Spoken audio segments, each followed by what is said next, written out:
nama saya Brian Kensil Pratama Putra. Saya kelas 3A. Saya akan membacakan yang berjudul Hantu Tapi Lucu.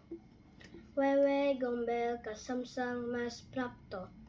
Ini adalah kisah horor yang tentu menyeramkan, sekaligus mengocok perut.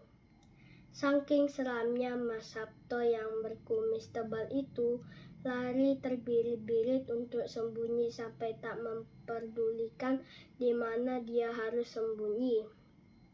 Dan lucunya orang-orang malah terpingkal-pingkal melihat aksi kocak. Sekian dari saya, terima kasih. Hai, nama saya Kensa, umur saya 9 tahun. Saya kelas 3A. Hari ini saya akan membaca legenda Timun Mas. Dahulu kala di Jawa Tengah ada seorang janda yang sudah tua bernama Bok Rondo. Pekerjaannya hanya mencari kayu di hutan.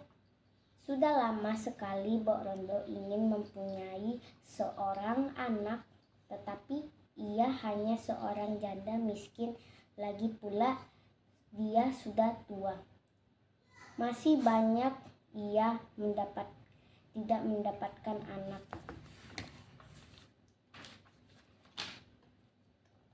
Pada suatu hari, sehabis mengumpulkan kayu bakar di hutan, Bok Rondo duduk beristirahat sambil mengulung, seandai aku mempunyai anak.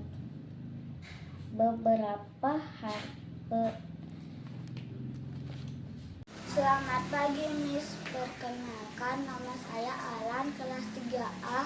Saya akan membaca buku yang berjudul Ayam Ingin Terbang. Ayam, jantan, dan elang dahulunya adalah sahabat yang sangat dekat. Mereka saling tolong-menolong. Kemana saja mereka selalu bersama-sama. Hingga suatu ketika saat ayam dan elang sedang berjalan-jalan di hutan, tiba-tiba mereka dikejar oleh serigala. Elang segera terbang ke angkasa, sedang ayam berlari sekencang-kencangnya. Melihat temannya terus dikejar oleh serigala, elang segera menolongnya. Ia segera terjun dan menerkam serigala dengan cakarnya yang tajam. Elang kemudian berkata, "Aku dulu juga sepertimu, tidak dapat terbang. Namun setelah aku menjahit sayapku dengan jarum emas ini, akhirnya aku bisa terbang." Ayam jantan. Halo, perkenalkan, nama saya Kenan. Saya dari kelas 3A. Saya ingin membacakan buku berjudul Manusia Roti Jahe. Wanita tua bertubuh mungil itu tersenyum. Roti yang satu ini sempurna sekali, katanya sambil mengeluarkan loyang dari oven. Sekarang aku bisa membuat manusia roti jahe kecil yang paling bagus. Sambil menunggu manusia roti jahe itu dingin, wanita tua itu membuat adonan. Lalu dia menggunakan adonan itu untuk menggambar wajah dan baju pada manusia roti jahe. Dia juga menambahkan kismis untuk mata dan 3 ceri kering untuk kancing baju. Tak lama kemudian, suami wanita tua itu pulang dari bekerja di ladang. Wah, kelihatannya enak sekali, cetusnya. Namun pada saat itu juga si manusia roti jahe melompat, berdiri dan berlari ke jendela yang terbuka. Kalian tidak bisa menangkapku. Aku si manusia roti jahe, teriaknya. Dia melompat keluar dari jendela dan mulai berlari di jalan. Si laki-laki tua dan wanita tua bertubuh kecil itu lari mengejarnya. Tepat pada saat itu, cucu laki-laki mereka sedang berjalan pulang setelah memancing. Saat dia melihat kakek dan neneknya berlari mengejar manusia roti jahe, dia pun ikut berlari. Manusia roti jahe memeki-meki dengan riangnya. Lari-larilah sekencang kalian, kalian tak akan bisa menangkapku, manusia roti jahe. Itulah aku, serunya. Lalu seekor sapi yang mendengar keributan itu mulai berlari di belakang si cucu dan kakek nenek itu. Mereka semua mengejar sosok yang sama. Lari-larilah kencang kalian, kalian tak akan bisa menangkapku. Manusia roti jahe itulah aku, gelak si manusia roti jahe. Di belakang sapi menyusul seekor keledai. Mong. Di belakang keledai menyusul seekor kuda. Di belakang kuda menyusul seekor beruang. Mereka berlari dengan hiruk-pikuk di sepanjang jalan, sementara jauh di depan mereka terdengar teriakan. Lari-larilah sekencang kalian, kalian tak akan bisa menangkapku, manusia roti jahe itulah aku. Dari Jika, kelas 3A, judul buku Kucing Cantik dan Manja.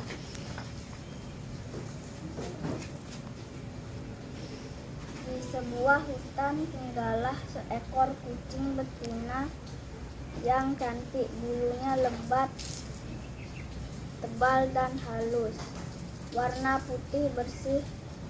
Ia bernama Meni. Meni sangat cantik sehingga membuat kucing jantan tertarik padanya. Tapi sayang, Meni punya sifat sombong dan manja. Suatu hari ia bertemu dengan Roro, teman Meni. Kepada temannya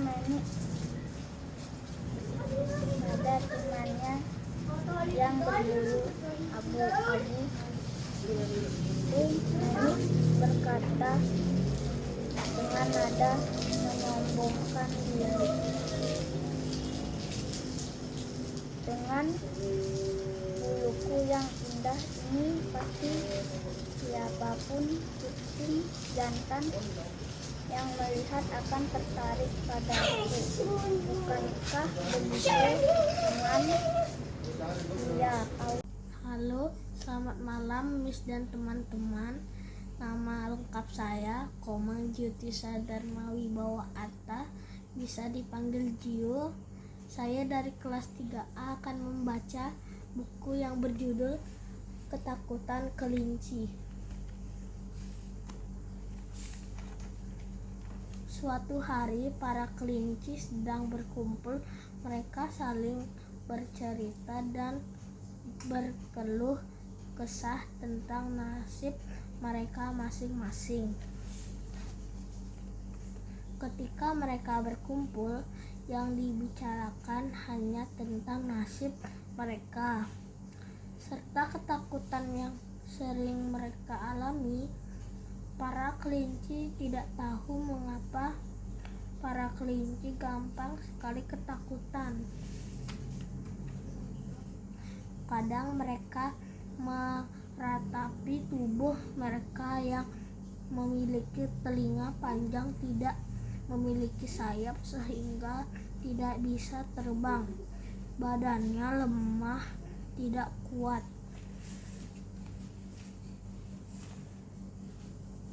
Memiliki telinga panjang sangat. Halo Miss dan teman-teman, nama saya Danes. Saya dari kelas 3A. Sekarang saya mau membacakan buku tentang para detektif mungil. Mengapa bintang berkelap-kelip? Pada suatu malam, Oleh masih belum tidur. Sepertinya dia sedang memikirkan satu pertanyaan besar. Mengapa bintang berkelap-kelip? Tanyanya. Ayah sudah memulai tidur, tetapi pertanyaan yang bagus selalu bisa membuatnya terbangun. Ini adalah tugas para detektif mungil, seru ayah dengan penuh semangat sambil membuka matanya. Mari kita cari buku tentang luar angkasa dan segera menemukan jawabannya. Mungkin sebaiknya Bo dan Kumbang tidak ikut, kata ibu yang terlihat tidak memberi izin. Ini sudah lewat jam tidur, Bo. Aku tidak mengantuk, kata Bo. Ia tidak mau ketinggalan petualangan ini. Jadi keluarga detektif mungil memanjat sampai puncak rak buku dan membuka buku berjudul Luar Angkasa. Ayah yang meningkat berenang merah di sekeliling pinggangnya. Tujuannya adalah supaya mereka bisa keluar dari buku setelah petualangan mereka berakhir. Mereka melompat persis ke dalam roket berwarna merah mengkilap. Di sekeliling mereka ada banyak tombol, layar, tuas, dan kabel. Namun roket ini masih belum lepas landas.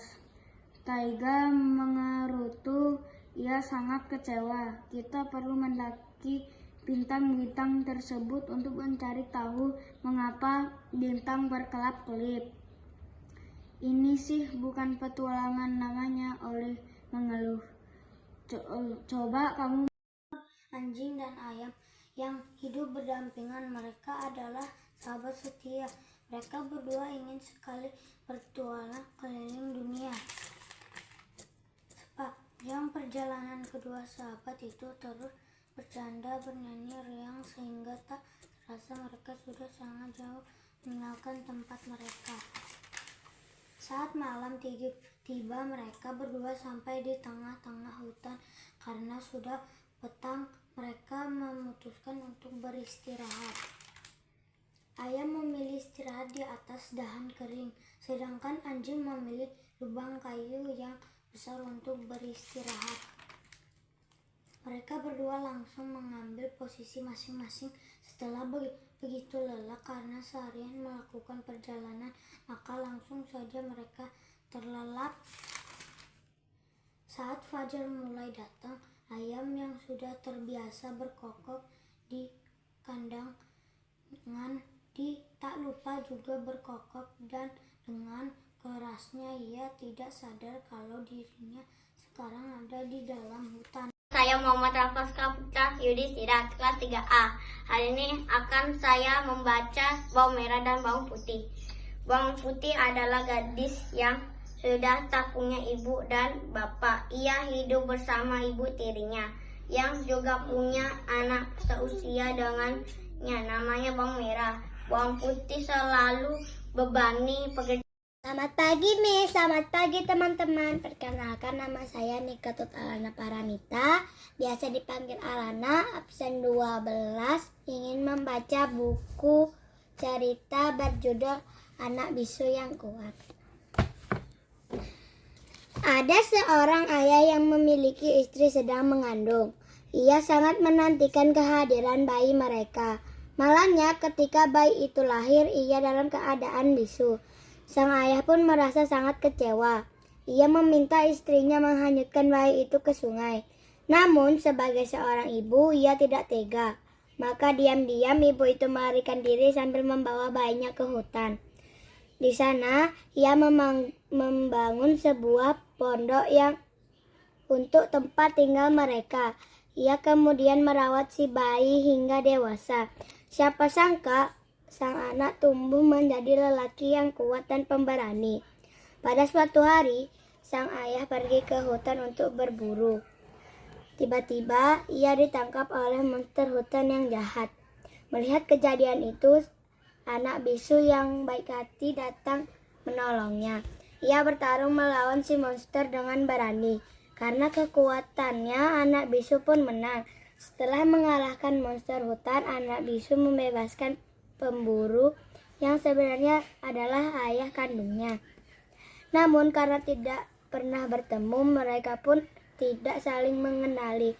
"Terima kasih, Nak. Apakah kau tinggal di hutan ini?" tanya sang ayah. Anak bisu hanya bisa mengangguk. "Apakah kau tinggal sendiri?" tanya sang ayah lagi. Anak bisu menggeleng. Ia kemudian menuliskan kata ibu di tanah. "Oh, kau tinggal bersama ibumu. Kalau Selamat siang, Miss. Perkenalkan, nama saya Anggita dari kelas 3A. Saya ingin menceritakan tentang cerita bebek buruk rupa. Seorang petani yang memiliki seekor bebek. Bebek tersebut bertelur dan menetas 10 anak bebek. Namun, salah satu dari anak bebek ini memiliki penampilan yang berbeda dari yang lain. Ia lebih besar dan berwarna abu-abu. Anak bebek abu-abu ini harus menghadapi ejekan dan penolakan dari anak bebek lainnya setiap hari. Karena kesedihannya, ia akhirnya meninggalkan peternakan dan pergi ke sungai, di mana ia bertemu dengan seekor angsa putih yang sangat cantik. Awalnya, anak bebek abu-abu itu mencoba menghindari angsa tersebut karena masih merasa terlalu sedih atas perlakuan anak bebek lainnya. Namun, saat ia melihat bayangannya sendiri di air sungai saat menyeberang, ia terkejut menyadari bahwa penampilannya telah berubah menjadi angsa yang sangat cantik. Ia baru menyadari bahwa selama ini ia bukanlah bebek jelek, melainkan angsa yang indah. Terima kasih. Teman-teman, nama saya Niputo Caini Dharma. Saya dari kelas 3A. Hari ini saya akan membaca buku Pintar Bahasa Indonesia. Mengoleksi perangko. Najwa gemar mengoleksi perangko. Kegiatan ini disebut filateli. Orang yang melakukannya disebut filatelis. Mengoleksi perangko memerlukan ketekunan dan kesabaran. Perangko harus selalu dijaga agar tidak rusak. Kini Najwa sudah punya banyak perangko. Najwa menyimpan perangko dalam buku-buku album. Setiap album berisi perangko dengan tema yang berbeda. Tema-tema perangko antara lain lingkungan, olahraga, budaya, dan tokoh.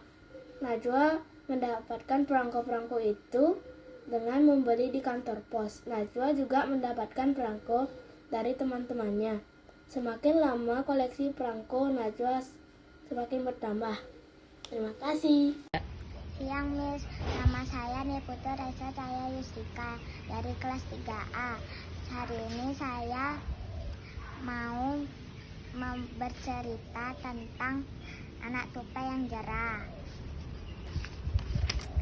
Di suatu pagi yang cerah, rakyat tupai mengadakan pesta makan kelapa atas kelahiran putranya, putra mahkota, yang kemudian diberi nama Ariel. Para dayang diberi tugas untuk merawat dan memandikan Ariel. Ada juga yang bertugas untuk mengajak bermain dan membaca dongeng.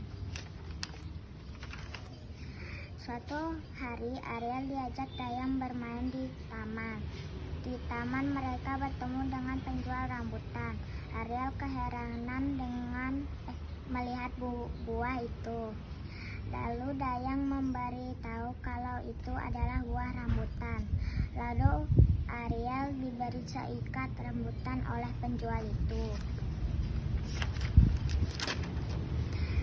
Saat menikmati buah tadi, tiba-tiba Ariel bertemu dengan penjual durian.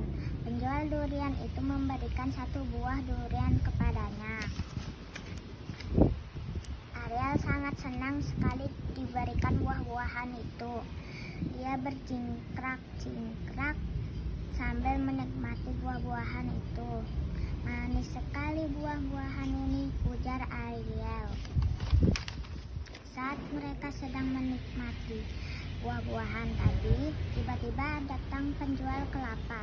Namun penjual kelapa itu melangkah dengan cepat menghindari Ariel dan dayang. Mereka keheranan, kenapa dia tidak memberiku buah? Ariel begitu kecewa. Segera mereka menghadap raja dan menceritakan tentang penjual buah kelapa itu. Kemudian raja berkata, Ariel, kamu belum saatnya makan buah kelapa karena tidak baik untuk pencernaanmu. Ariel bersikap. Halo, nama saya El kelas 3A. Saya ingin membacakan Anak Tupai yang Jerah. Di suatu pagi yang cerah, rakyat Tupai mengadakan pesta makan kelapa atas kelahiran putra mahkota, yang kemudian diberi nama Ariel. Para dayang diberi tugas untuk merawat dan memandikan Ariel. Ada juga yang bertugas untuk mengajak bermain dan membacakan dongeng. Suatu hari, Ariel diajak dayang bermain di taman. Di taman mereka bertemu penjual rambutan. Ariel keheranan melihat buah itu. Lalu dayang memberitahu kalau itu adalah buah rambutan. Selamat pagi, perkenalkan nama saya Putu Geneta Ivanaga Kinundare dari kelas 3A. Judul buku Gajah dan Semut Merah. Pagi yang cerah, penghuni hutan menikmatinya, termasuk gajah. Namun si gajah banyak tingkah. Rumah semut mulai rusak karena tingkah gajah. Ratu Semut memerintah pasukannya untuk menghentikan ulah si gajah. Untuk menjangkau gajah, Panglima Semut naik di atas tangan beruang. Gajah, tolong hentikan ulahmu. Rumah kami rusak karenamu. Ia tolonglah semut, burung pipit, kuda, beruang, dan monyet ikut membela si semut. Gajah marah besar. Ia menyemprotkan air ke teman-temannya. Monyet bersama kuda meminta bantuan Paman Singa, si raja hutan. Paman Singa setuju membantu. Esoknya, Paman Singa menemui dan menegur si gajah. Sepulang Paman Singa, tingkah gajah semakin menjadi-jadi. Ia berteriak, menyemprotkan air, dan berguling-guling di tanah. Rumah semut semakin terancam. Burung pipit langsung menemui Paman Singa. Melihat tingkah gajah yang berguling-guling di tanah, Paman Singa mengutarakan idenya kepada para penghuni hutan. Dengan ide Paman Singa, semut segera menyusun rencana dan melaksanakannya. Saat gajah tidur pulas, monyet memberikan aba-aba. Pasukan semut berbaris sesuai tugasnya. Ada yang menggigit telinga serta tubuh si gajah. Gajah kesakitan. Ampun semut, maaf, aku telah sombong. Siap, Miss. Nama saya Putu Mikaela Arta Maheswari, kelas 3A. Saya akan membacakan buku cerita yang berjudul Permusuhan Lebah dan Semut. Seekor lebah dan semut sering berseteru untuk bisa menguasai taman yang untuk sementara ini mereka tinggali berdua. Hingga suatu hari mereka bertemu. Hai semut, bagaimana kalau kita mengadakan perlombaan mencari madu? Bagi yang menemukannya terlebih dahulu, dialah yang menguasai taman ini, kata lebah. Semut menyetujuinya, namun saat perlombaan dimulai, semut berbuat curang. Ia menyebarkan teman-temannya di beberapa pohon. Sementara itu, lebah berhasil menemukan sarang madu. Ia sangat bahagia karena telah berhasil menemukan sarang madu itu terlebih dahulu. Namun betapa terkejutnya ia saat akan memasuki sarang lebah itu. Ternyata di dalamnya sudah ada semut yang menghisap madu itu. Lebah merasa dipermainkan oleh semut. Hai lebah, akulah yang terlebih dahulu menemukan sarang ini, kata semut. Namun lebah tidak putus asa. Meskipun kalah, ia tetap berjuang. Di pagi hari yang cerah, lebah terbang mencari makanan. Namun hingga siang hari, ia belum menemukan makanan hingga akhirnya ia melihat segerombolan semut. Lebah itu mendengar obrolan semut itu yang ternyata membicarakan tentang kecurangan yang mereka lakukan pada lebah saat lomba kemarin. Lebah begitu marah setelah mengetahui kecurangan yang dilakukan semut, maka ia segera memanggil teman-temannya untuk menghancurkan sarang semut. Keesokan harinya, pasukan lebah menyerang sarang semut. Mendapat serangan secara tiba-tiba itu, semut kucir-kecir dan mengaku kalah. Semut segera meminta maaf atas perbuatannya itu, sementara lebah juga minta maaf sudah menyerang mereka. Akhirnya mereka menjadi sahabat yang baik. Pesan moral: permusuhan itu tidak ada gunanya, karena permusuhan itu hanya akan menyengsarakan dan membuat perasaan tidak enak. Terima kasih. Nama saya Lele, kelas 3A. Ini aku mau ceritakan kisah sang rusa.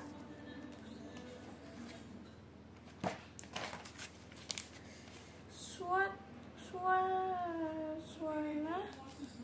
di hutan tidak biasanya. Selamat siang, Miss. Saya Samuel ingin membacakan buku cerita yang berjudul Tanduk dan Kaki Rusa.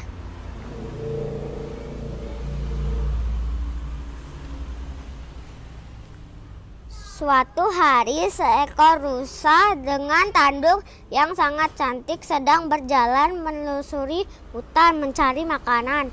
Lalu ia tiba di tepi sebuah danau yang sangat jernih airnya.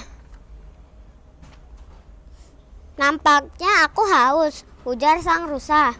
Ia pun berhenti sejenak meminum air di danau. Saat ia menundukkan kepalanya untuk minum, ia melihat bayangan wajahnya di air yang jernih. Betapa cantiknya tanduk yang kumiliki ini. Tak ada seorang pun yang memilikinya, ujar rusa tersebut, memuji keelokan Tentara. Cerita ini terjadi saat usia Republik Indonesia masih belia bagi negeri yang baru lahir setelah sekian ratus tahun dijajah. Keterbatasan adalah keniscayaan beragam. Untuk keterbatasan itu ada yang seperti aliran sungai yang deras dan dalam, ada yang seperti gunung yang tinggi dan terjal. Tentu saja apapun bentuknya, keterbatasan itu harus diatasi agar tidak menjadi penghambat bagi semua cita-cita anak